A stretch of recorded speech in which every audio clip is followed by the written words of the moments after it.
Alright, so you join me just in Chepstow again, not far from where I was riding on the Tiger 900 the other day. But I thought I'd come back on the Urban GS just because I've only got it for, well, I've got it for another week, but it's a bank holiday weekend, so while the weather's still holding, I wanted to make the most of it.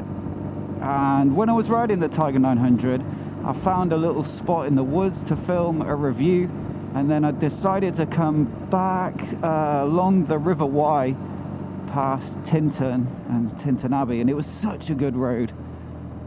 I thought it'd be perfect for another vid like this, especially on a great little bike like this. Well, big bike, to be fair to it. 1170 cc's, 109 horsepower, which is pretty good for a retro. I was just recording an overview of all the R9Ts at Dick Lovett, which is the local BMW dealer.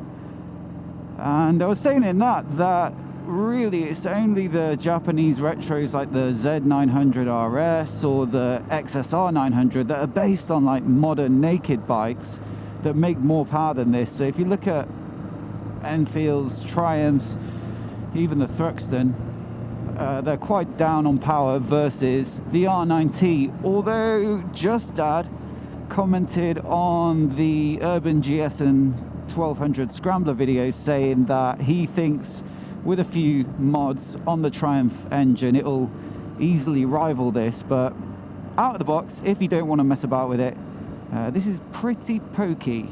So you've just got Chepstow Racecourse as you come out of the town, and from here on in it's epic biking, he says, as he gets stuck directly behind a van straight away.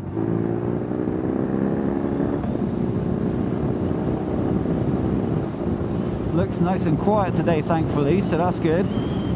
I've tried putting a mic down on the footrest so that you get a bit more exhaust note, because I do agree that on the last video of the R9T it was pretty quiet.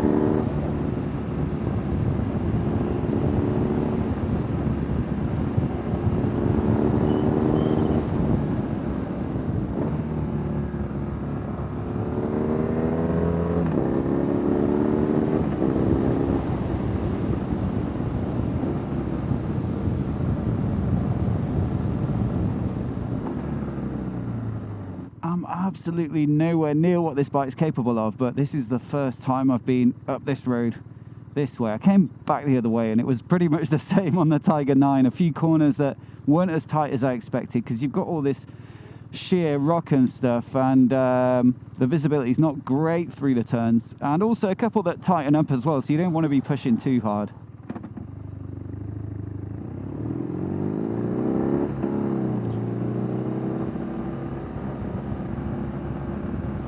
This Urban GS though is just perfect for this kind of riding, where I think the way that the bike makes you feel like comes to the forefront, because ultimately this is a road bike. It's not tall enough to be a serious off-roader, but it has that sort of countryside, country lane, if it gets a bit gravelly you don't mind kind of feel, and it just makes it so fun. But yeah, the performance on the road is really pretty good.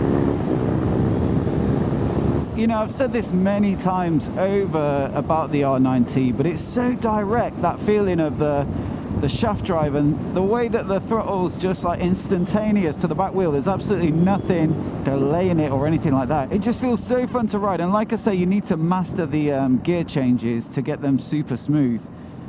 But it's worth it. The satisfaction is really worthwhile. Alright, I don't know if you can see in the GoPro, but this is Tintern Abbey on the right here.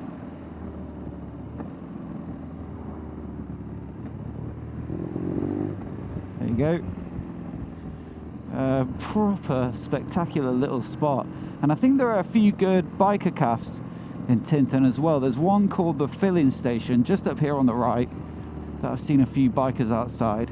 I have my usual like petrol station lunch because I don't really get time for stopping and milling about on days like this. I'm filming down at Dick Lovett with the R9T overview. Then I want to get this vlog done, and then I'm going to stop somewhere and do the wrap-up review of this. I mean, although it is called the Urban GS, a bit of sort of forestry type scenery like this, to me, really suits the visual style of this bike, so that's why I'm back down here. Look at that. Great view over the river. Quite a few of these little traffic lights while they do roadworks, but they're pretty beneficial if you can get to the front on your bike, because then you get a proper clean run at whatever's ahead. So thank you, Mr. Builder.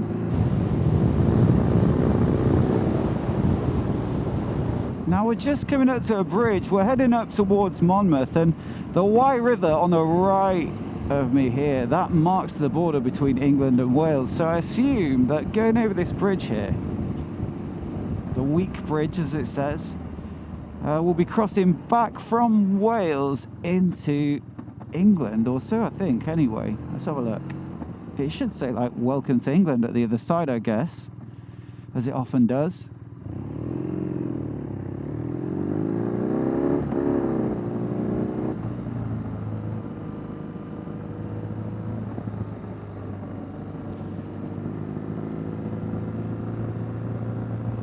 Well, welcome to Gloucestershire.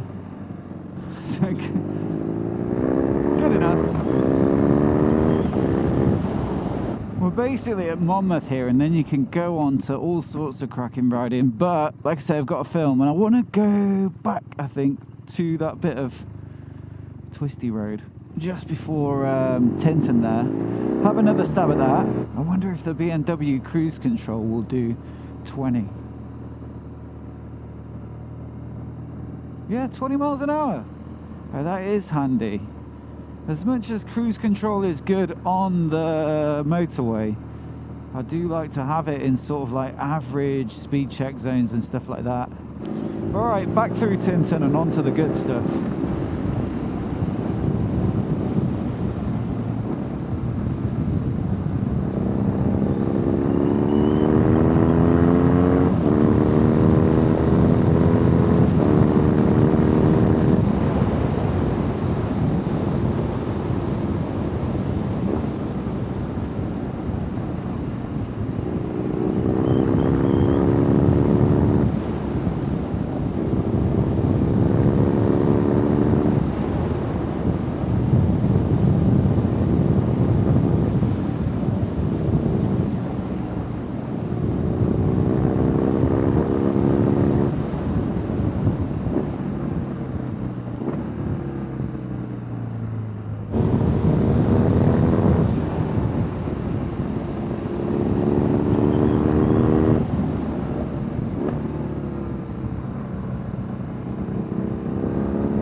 Alright, so that's it for today. Thank you very much for joining me on this little ride. A few people commented saying it's quite nice just to ride along if you're not able to get out on your bike on a given day. So I hope you've managed to live through me vicariously. Hope you're all well, and I'll catch you in the next one.